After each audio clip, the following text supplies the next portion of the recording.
Cette jeune fille noire était complètement aveugle. Elle ne pouvait rien voir pendant des années. Ses yeux étaient totalement recouverts de cataractes depuis son enfance.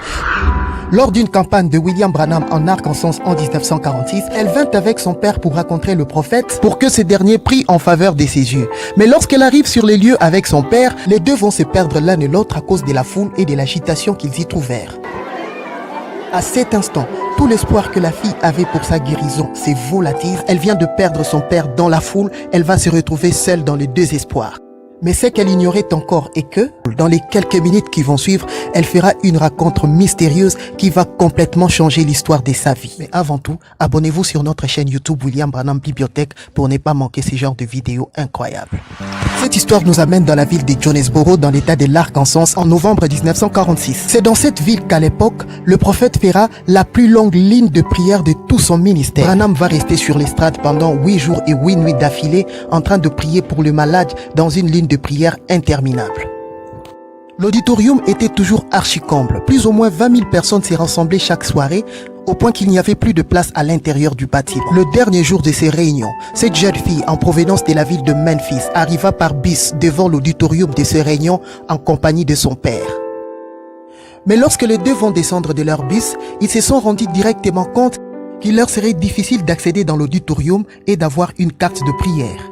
Ajouté à cette réalité, le père et la fille vont se perdre au milieu de cette foule dans l'agitation. Tout espoir de guérison pour cette jeune fille va se volatiliser à cet instant, car elle venait de perdre la seule personne qui pouvait l'aider et la conduire auprès de William Branham. Alors qu'elle tâtonnait au milieu de cette foule en recherchant son père, personne ne pouvait l'aider à cause de sa couleur de la peau, car il y avait une forte ségrégation raciale dans la ville de Jonesboro. En ces moments-là, quelque chose va jouer en faveur du destin de la jeune fille. Le prophète Branham était à l'extérieur. Il venait juste de sortir d'une ambulance après avoir prié d'urgence pour une femme dans le coma. Alors que le prophète s'est faufilé discrètement au milieu de cette foule pour regagner l'intérieur de l'auditorium, par bonheur, la jeune fille vint se heurter contre lui. La fille s'excusa et dit à Branham qu'elle était une aveugle et qu'elle venait de perdre son papa au milieu de la foule, la seule personne qui pouvait lui conduire jusqu'au guérisseur. Branham, par curiosité, va demander à la jeune fille comment est-ce qu'elle avait entendu parler du guérisseur en question et de ce réunion. La fille va l'expliquer qu'elle avait écouté à la radio qu'il y avait un aveugle qui fut guéri lors de ces réunions. Elle a dit, monsieur, j'ai écouté l'émission religieuse. Elle a dit, je suis chrétienne.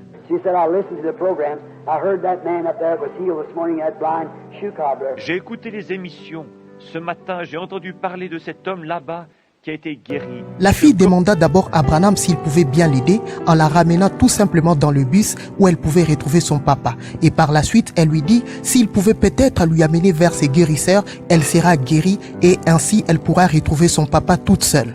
Branham va lui dire qu'il pouvait bien être la personne qu'elle était en train de chercher. La fille lui dit « Êtes-vous ces guérisseurs en question ?» Comme cela.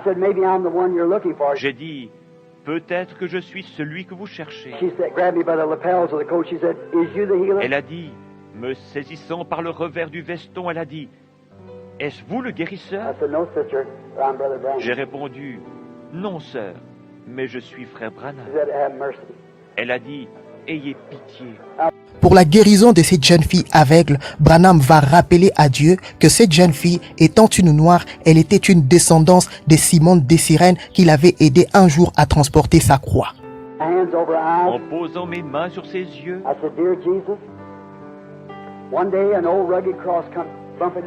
j'ai dit, cher Jésus, un jour une vieille croix rugueuse descendait la rue en cahotant. Les épaules ruisselaient de sang. Le petit corps frêle s'était presque affaissé sous le fardeau.